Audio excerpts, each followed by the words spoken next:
पाकिस्तान का कहना है कि भारत की ब्रह्मोस मिसाइल पाकिस्तान की एयर स्पेस में जब एंटर हुई थी उनको पता चल गया था। उसके कुछ ही घंटों के अंदर पाकिस्तान ने भी रिटेलिएटरी एक्शन में भारत के ऊपर मिसाइलें दागने की तैयारी कर दी थी और अपनी मिसाइल्स का मुंह भारत की डायरेक्शन में मोड़ लिया था। इतना ही नहीं, पाकिस्तान अब एक कदम और आगे बढ़कर भारत के खिलाफ बड़ा एक्शन लेने जा रहा है। एक तो भारत ने कबूल कर दिया कि ब्रह्मोस मिसाइल जो भारत से मिसफायर होकर पाकिस्तान में जा गिरी थी वो हमारी गलती थी और हमें इस बात का खेद है और कोर्ट ऑफ इंक्वायरी बिठाकर जो भी दोषी होगा उसको सजा दी जाएगी। लेकिन पाकिस्तान उसके बावजूद रोना रो रहा है। दुनिया के बाकी देशों के लीडर्स, उनके फॉरेन मिनिस्टर्स या डिप्लोमेट्स क्या स्टेटमेंट देते हैं उस पर दुनिया भर के थिंक टैंक्स और मीडिया हाउसेस की नजर होती है। कई बार वो हेडलाइंस बन जाती हैं। लेकिन पाकिस्तान का पीएम इमरान खान, उनका विदेश मंत्री शाह महमूद कुरैशी या उनके डिप्लोमेट्स क्या बोल रहे हैं, दुनिया में किसी को इसकी फिक्र नहीं होती है और पाकिस्तान को ये सब इग्नोर करते हैं, पाकिस्तान को नजरअंदाज करते हैं। इसके पीछे भी पाकिस्तान की नालायकी है।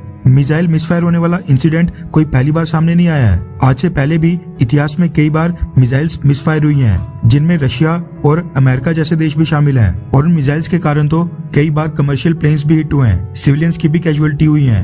लेकिन पाकिस्तान एक ऐसे इंसिडेंट को उछालने की कोशिश में लगा है जिससे ना तो एक भी जान गई बल्कि वो मिसाइल तो हेवीली पॉपुलेटेड एरिया में जाकर भी नहीं गिरी। पाकिस्तान इंटरनेशनल कम्युनिटी का टाइम ऐसे समय में वेस्ट करने में लगा है जब दुनिया पहले ही रशिया यूक्रेन क्राइसिस में उलझी हुई है। फिर पाकिस्तान कहता है कि सब इंडिया की बात सुनते हैं और इंडिया को कोई कुछ नहीं कहता है। रेफरेंस के लिए आपकी स्क्रीन के ऊपर द ट्रिब्यून पाकिस्तान के आर्टिकल का स्क्रीनशॉट है, जिसके मुताबिक पाकिस्तान ने भारत के खिलाफ एक्शन के लिए ये मुद्दा यूनाइटेड नेशन सिक्योरिटी काउंसिल में ले लिया है। दरअसल इंटरनेशनल पीस और स्टेबिलिटी की जिम्मेवारी यूएन सिक्योरिटी काउंसिल की होती है। इसीलिए पाकिस्तान के विदेश मंत्री शाह महमूद कुरैशी ने यूनाइटेड नेशन सिक्योरिटी काउंसिल को लेटर लिखा है, जिसमें उसने यूएन सिक्योरिटी काउंसिल के मेंबर से मांग की है कि इस घटना की ज्वाइंट इन्वेस्टिगेशन होनी चाहिए, यानी भारत के अलावा इसमें पाकिस्तान या किसी और देश को भी शामिल किया जाना चाहिए। लेटर में लिखा गया है कि इस घटना में सुपरसोनिक मिसाइल फायर हुई थी। ये पाकिस्तान के लिए बहुत ही चिंताजनक घटना है, इसलिए भारत को एक सिंपल सी एक्सप्लेनेशन या फिर इंटरनल इन्वेस्टिगेशन देकर आसानी से जाने नहीं दिया जा सकता है। ज्वाइंट इन्वेस्टिगेशन बहुत ही जरूरी है। ये मिसाइल घटना भारत के गैर जिम्मेदाराना आचरण के अनुरूप है और इंटरनेशनल कम्युनिटी और विशेष रूप से यूएन सिक्योरिटी काउंसिल द्वारा अलार्म और तत्काल संबोधित करने के योग्य है और हकदार भी, यानी ये बहुत ही जरूरी मसला है।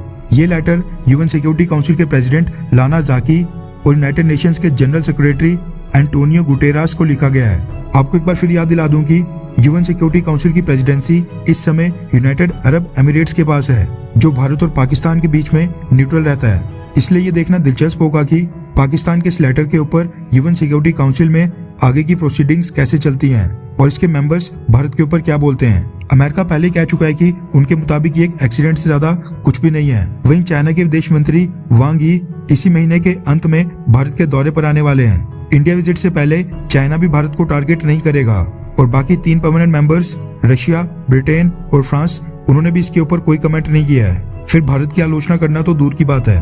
वैसे आपको क्या लगता है कि क्या यूएन सिक्योरिटी काउंसिल के मेंबर्स भारत के खिलाफ जाकर पाकिस्तान को सपोर्ट करेंगे, हाँ या फिर ना? नीचे कमेंट करके अपनी राय जरूर बताएं।